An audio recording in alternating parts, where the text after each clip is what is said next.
Revelation 4836.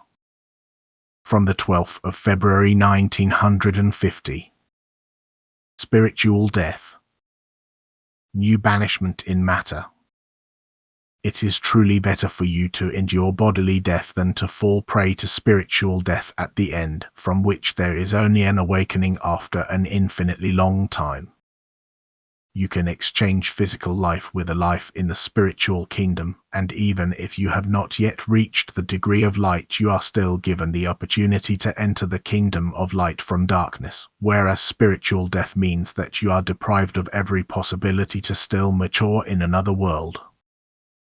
To fall prey to spiritual death means a new banishment into solid matter, a return to the state which was your fate eternities ago and which you had long since overcome when you were allowed to embody yourselves as a human being on earth. Let your earthly life be taken from you and don't be afraid, for it is only the body which your enemies can kill, but the soul remains alive because it is something spiritual which people can't kill, especially if people want to kill you because you believe and don't want to surrender your faith. Then all fear shall fall away from you. Then you should only consider that He, who gave you life, is Lord over life and death, that He therefore will not let anything happen to you other than what is good for your soul.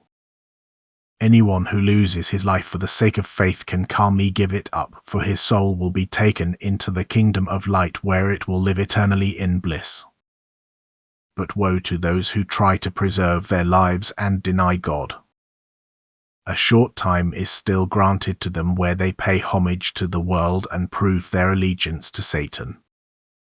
But then death will irrevocably befall them in two ways. They lose their physical life and are doomed to spiritual death, which is the most bitter fate you humans cannot imagine. But you will constantly receive warnings and admonitions. You will be made aware of the end. You will be made aware of God's working in an unusual way. The responsibility towards your soul will be held up to you. You will be made suspicious by world events, by seeing the decay of earthly goods, thus the transience of matter, and in the end you will still experience things which God, in His overwhelming love and mercy, will make you aware of in order to still change you in the last hour. But irrevocably the end comes, and with it the fulfillment of what is announced to you. Make sure that your souls live. Do not let them fall prey to spiritual death, from which there is no salvation for an infinitely long time. Amen.